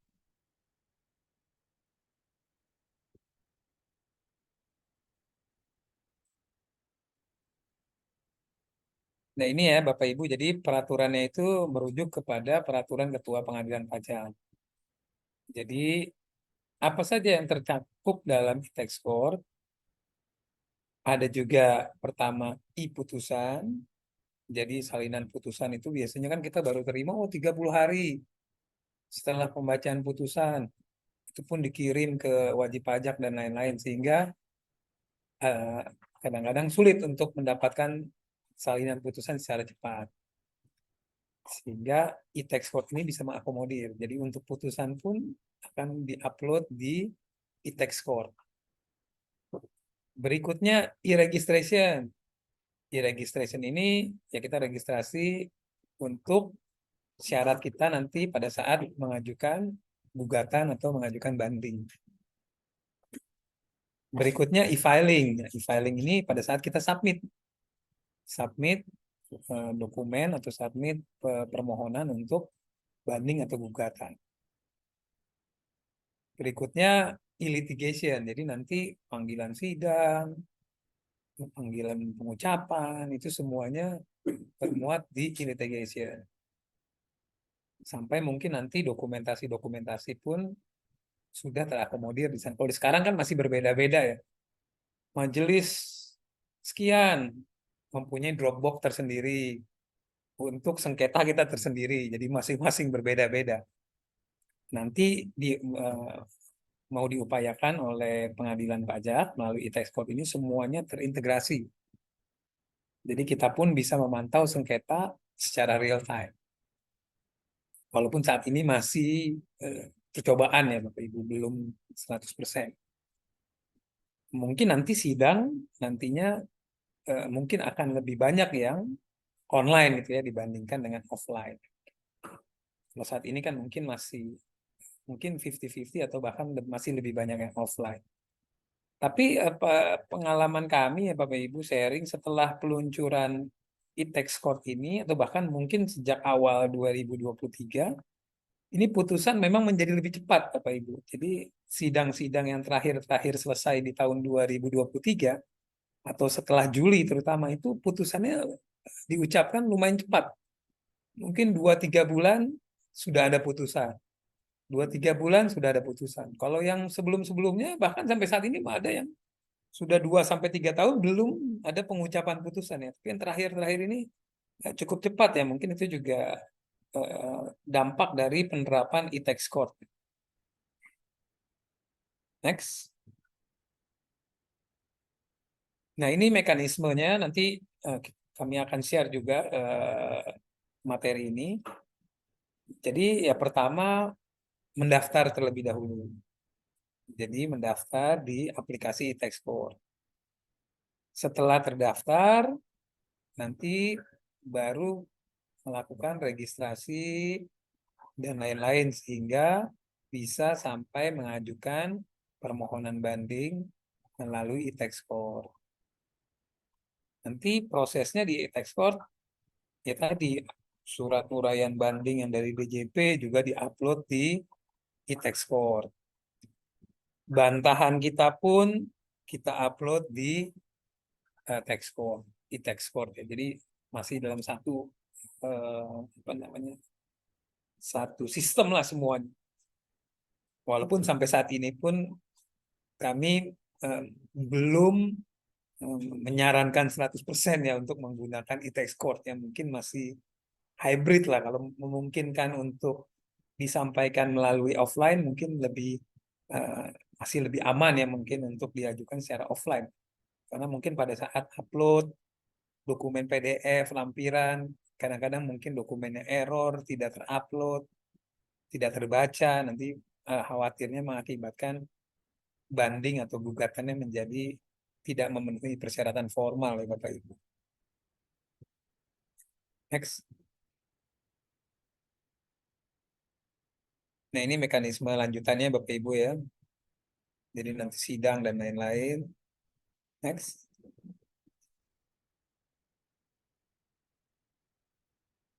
Nah ini juga di e-tax court ini juga sudah mengakomodir untuk pencabutan. Jadi apabila sudah mengajukan banding atau mengajukan gugatan ternyata tidak jadi mau mengajukan pencabutan.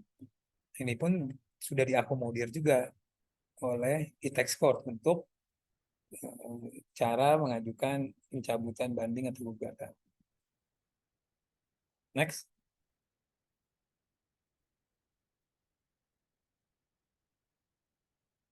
Nah ini ketentuan mekanisme dari e-tax court.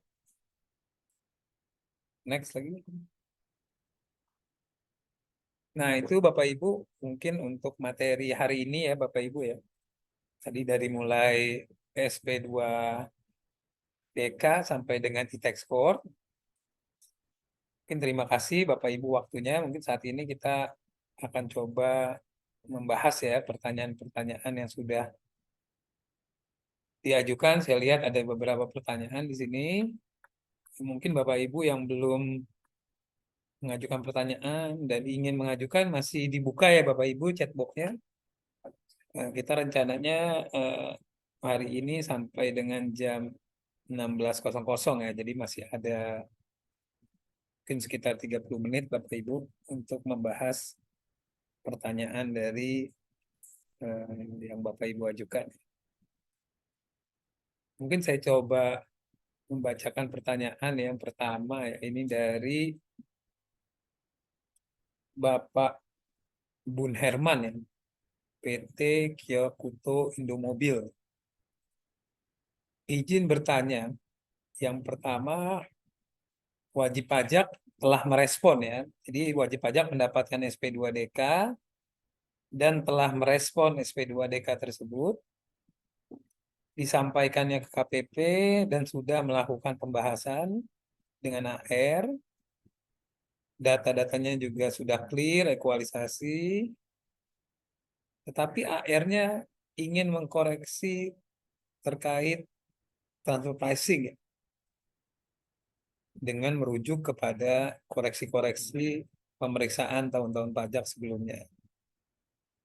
Wajib pajak keberatan atas koreksi tersebut. Mohon masukannya apa konsekuensi yang akan dilakukan oleh KPP ke WP. LHP 2DK telah dibuat dan ditandatangani. Apakah AR akan mengajukan WP tersebut untuk dilakukan pemeriksaan? Ya, jadi sebetulnya tadi seperti saya bilang ya, kalau untuk AR memang mereka tidak bisa menerbitkan SKP secara langsung ya, tanpa melalui proses pemeriksaan. Jadi kalaupun dari AR masih menginginkan adanya koreksi transfer pricing, walaupun LHP 2DK-nya sudah ditandatangani, yang kemungkinannya tidak ada di SP2DK tadi ya, berdasarkan penjelasan sepertinya kan koreksi transfer pricing tidak ada di SP2DK. Jadi walaupun tidak ada di SP2DK dan LHP 2DK pun telah ditandatangani, ya kalau AR mau menyarankan untuk dilakukan pemeriksaan ya masih bisa mereka. Tidak ada pembatasan. Jadi tidak ada pembatasan mereka untuk tidak dapat mengajukan atau menyarankan wajib pajak untuk diperiksa. Bahkan walaupun tanpa saran dari AR, apabila memang oleh DJP ya diperkirakan oke, ini selalu setiap tahun ada koreksi transfer pricing, dan mungkin kalau Bapak keberatan, misalkan sudah keberatan ternyata hasilnya misalkan selalu kalah di pengadilan, itu biasanya memang potensi untuk akan diperiksa setiap tahun tinggi ya. Karena sudah pasti koreksi TP tersebut dilakukan oleh pemeriksa dan posisi mereka lebih kuat kalau ternyata sudah ada putusan pengadilan yang menolak misalkan bandingnya wajib pajak. Tapi kalau bandingnya wajib pajak setiap tahun dikabulkan, biasanya mereka akan lebih lebih tidak fokus lagi untuk melakukan pemeriksaan TP atas wajib pajak tersebut ya, karena ya hampir setiap tahun kalaupun dikoreksi ternyata koreksinya dibatalkan oleh majelis hakim gitu. Tapi kalau koreksinya dikuatkan oleh majelis hakim, biasanya mereka akan terus melakukan pemeriksaan kan, dengan mirroring tadi seperti Bapak bilang. Jadi kalau pertanyaannya apakah AR akan mengajukan, ya sebetulnya biasanya memang kalau sudah tanda tangan LHP 2DK biasanya selesai ya, AR tidak mengajukan. Tapi kalau tadi Bapak bilang masih ada yang gantung sebetulnya TP dan AR-nya juga tidak bisa melakukan apapun, ya mungkin dia hanya bisa tadi ya, mengajukan WP tersebut untuk dilakukan pemeriksaan. Seperti itu. Berikutnya pertanyaan nomor 2, wajib pajak merespon tetapi tidak melakukan pembahasan dengan AR. Dikarenakan tidak ada tindak lanjut dari AR. Nah ini aneh juga ya, tidak ada tindak lanjut. Nah ini ya lebih baik sih memang ada LHP 2DK ya dengan AR ya. Kalau belum ada ya ditanyakan kenapa gitu. Karena kalau konsekuensi ya sebetulnya tergantung AR-nya, apakah mereka meng-close di sistem tanpa LHP 2DK karena seakan-akan clear, atau masih gantung. Kalau masih gantung, takutnya AR-nya ganti, nanti ditanyakan lagi oleh AR yang baru gitu. Oh ini masih ada yang gantung di sistem nih, belum selesai. Itu ya. Atau yang kedua ya betul pertanyaan Bapak, ternyata AR-nya mengajukan untuk diperiksa, ya mungkin seakan-akan tidak, responnya tidak jelas. Karena kan sebetulnya pemeriksaan itu tidak peduli ada SP2DK atau ada SP2DK, ya mereka bisa meriksa gitu. Jadi nggak ada hubungan secara langsung gitu. Kalau mau diperiksa, diperiksa. Kita sudah LHP 2DK, ataupun SP2DK-nya ternyata masih gantung, kalau mereka mau periksa haknya kantor pajak. Jadi DJP tidak ada batasan bagi mereka bahwa kalau sudah ada SP2DK harus selesai terlebih dahulu baru mereka punya hak untuk meriksa. Tidak ada ya. Jadi mereka bisa masuk kapanpun. Ya, jadi ini lebih baik ditanyakan lagi ke AR. Ya kalau memang AR-nya hanya menjawab secara verbal, ya memang konsekuensinya biasanya ya kemungkinan sih tidak diperiksa. Tapi kalau AR-nya ganti, yang kadang-kadang kendala gitu ya. AR-nya ganti, ternyata SP2DK itu masih ada di sistemnya DJP, jadi belum selesai. Itu bisa ditanya lagi, diskusi lagi, data-data lagi harus disampaikan. Karena kan sekarang rotasi sangat sering terjadi gitu ya. Biasanya mungkin 2 tahun beda ganti AR. Itu bahkan ada yang setahun sudah ganti AR. Nah itu biasanya baru muncul lagi tuh yang masih gantung-gantung yang di eh, apa namanya ditanyakan kembali. Pertanyaan ketiga ya, bahwa mengapa SP2DK selalu disampaikan ke KPP, ke WP setelah 2 tahun pelaporan pajak. Nah, ini berbeda-beda ya, Bapak Ibu. Ada yang sudah 3 tahun, ada yang mau daluarsa SP2DK-nya. Tapi memang rata-rata tidak di 1 tahun ke belakang ya, karena memang mereka butuh waktu untuk analisa ya. Jadi mereka butuh waktu untuk analisa, biasanya dari kantor pusat juga analisa dari sistem dan lain-lain. Nah, memang baru muncul SP2DK-nya setelah 2 tahun. Rata-rata ya, tapi tidak semuanya seperti itu. Ya itu karena mereka butuh waktu untuk analisa. Nah, DJP ini sebetulnya Bapak Ibu juga sedang membangun sistem ya. Sedang membangun sistem yang lebih nanti akan mensinkronkan data-data baik dari internalnya DJP maupun dari data-data eksternal. Jadi mungkin ke depannya akan lebih banyak SP2DK ya, dan mungkin periodenya akan lebih cepat gitu ya.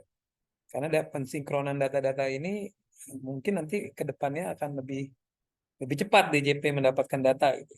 Sehingga mungkin akan lebih eh, apa ya, sebetulnya kalau kitanya sudah melaporkan pajak dengan benar ya seharusnya tidak ada masalah ya.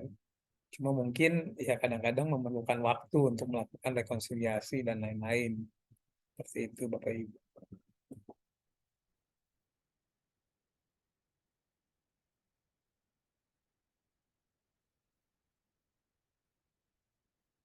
Nah, berikutnya untuk pertanyaan dari Ibu Ira ya, dari Afri. Mungkin Vinte bisa bantu untuk menjawab, Vinte, untuk Ibu Ira.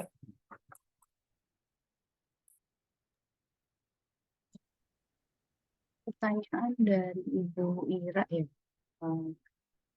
Yang pertama, apakah AR dapat menerbitkan SP2DK untuk tahun pajak sebelum AR tersebut ditugaskan atas WP yang baru ditetapkan pada pengawasan tersebut? Nah, untuk pertanyaan pertama ini eh, bisa ya Bu ya, karena tadi seperti yang di Pak Rizal, jadi eh, karena adanya rotasi berarti eh, juga untuk tadi untuk terkait dengan compliance risk management tadi. Nah, jadi sangat dimungkinkan apabila tahun pajak tersebut itu berdasarkan berdasarkan sistem ataupun hasil penelitian AR sebelum ada data-data yang memang perlu diklarifikasi sebelum AR itu menangani WP, sangat dimungkinkan sekali Bu. Gitu.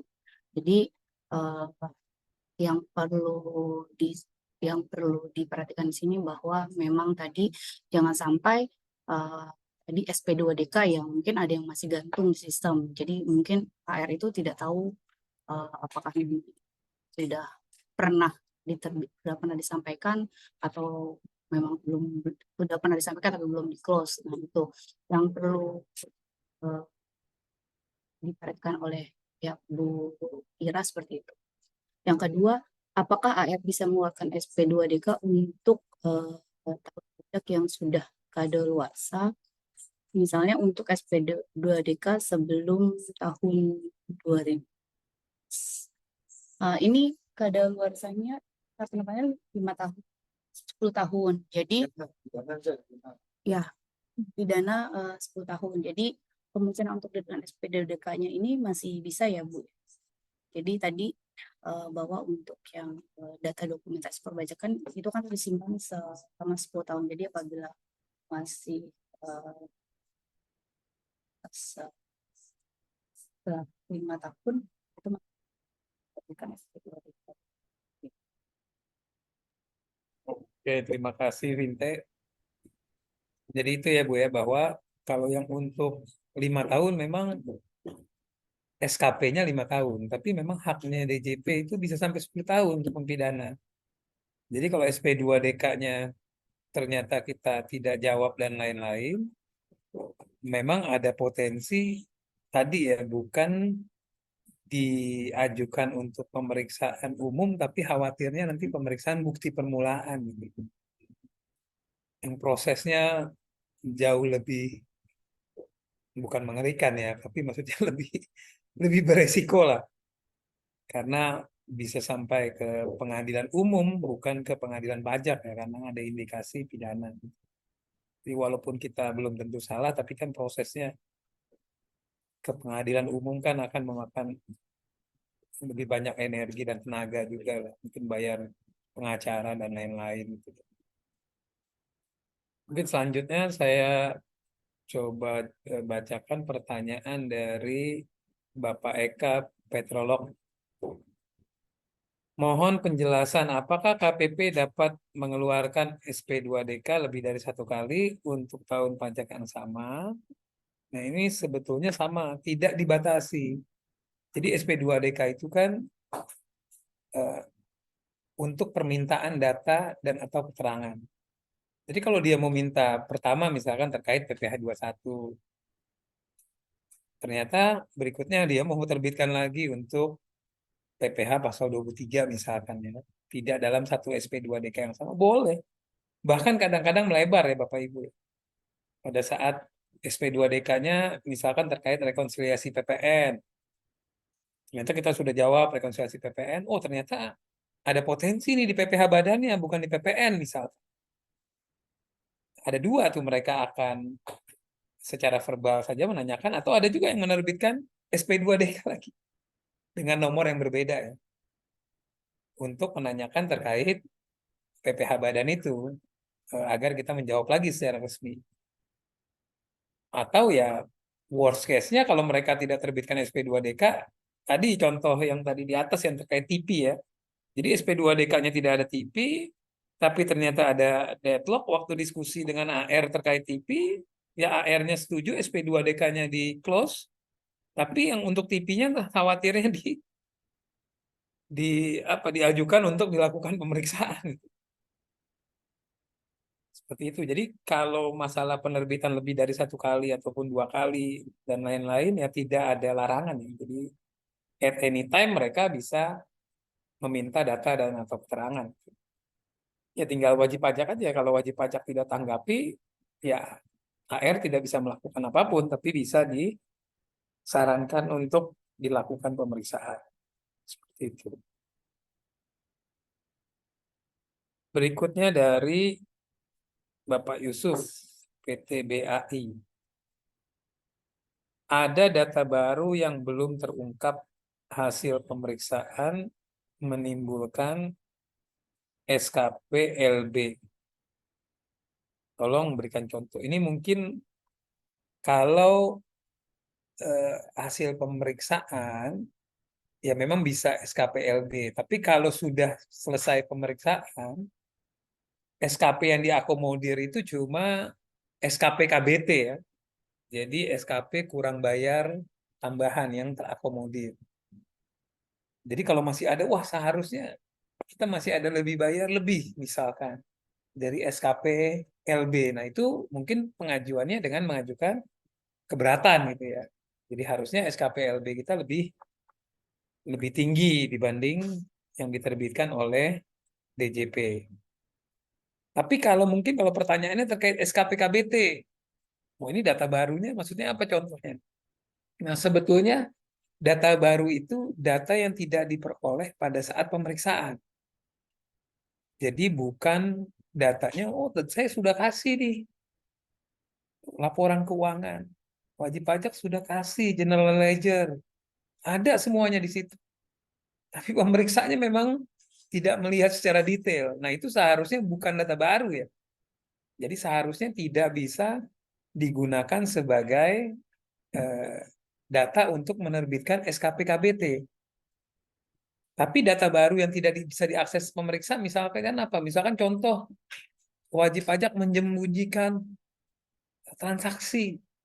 Ternyata wajib pajak mempunyai rekening bank di luar negeri misalnya.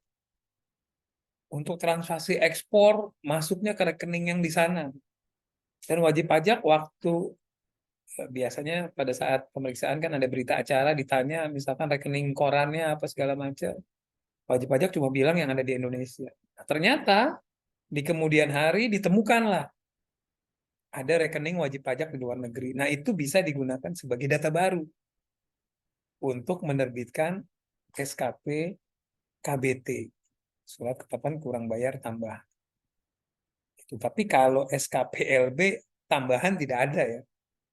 Jadi kalau kita dikembalikan 100 juta, misalkan SKP LB, ternyata menurut kita harusnya 200 juta, ya cuma bisa prosesnya salah satunya ya keberatan. Jadi kita ajukan keberatan harusnya 200 juta.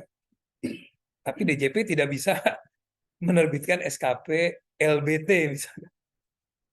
Karena mereka cuma terakomodir untuk KBT aja gitu, kurang bayar tambahan.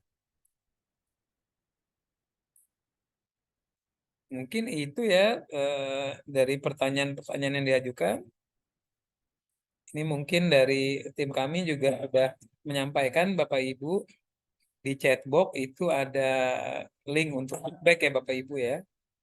Jadi harap bantuan Bapak Ibu ya untuk dapat dilengkapi. Karena nanti setelah dilengkapi baru tim kami akan bisa mengirimkan akses ya untuk mendownload materi webinar hari ini.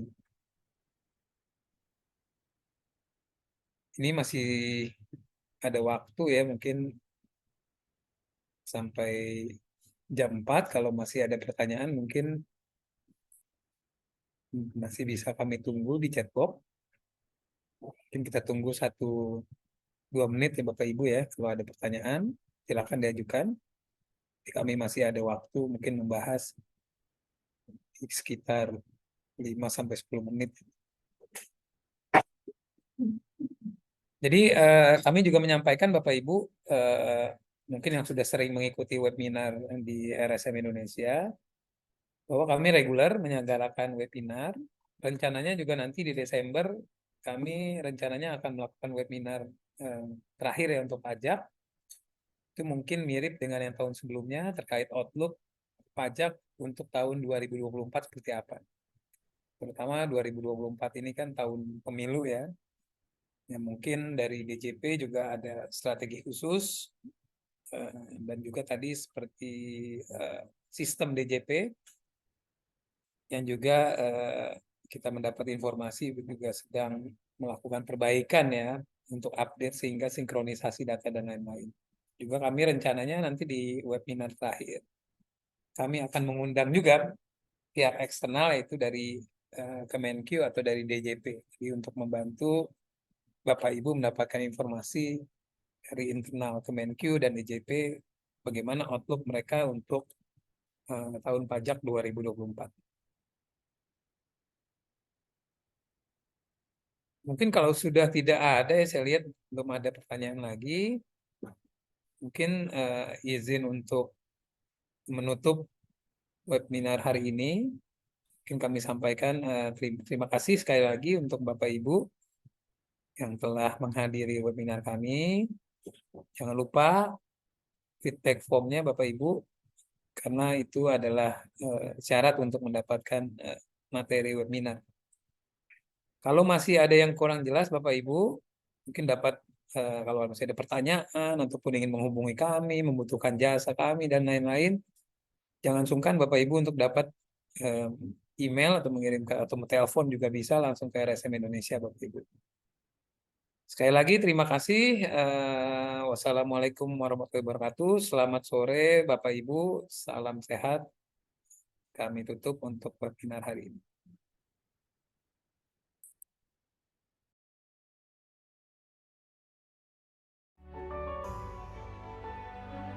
At RSM, we have over 40,000 great minds that take the time to find out what makes you and your business tick. Our audit, tax, and consulting services are designed to help you move forward with confidence, but it's how we do it that sets us apart. RSM's experts take time to understand what matters most to you, which means you receive advice that goes beyond your expectations. What you'll notice is the lengths our people go to understand the hurdles that stand in your way, and then to find innovative ways to help you jump over them. That's the value of RSM. That's the power of being understood.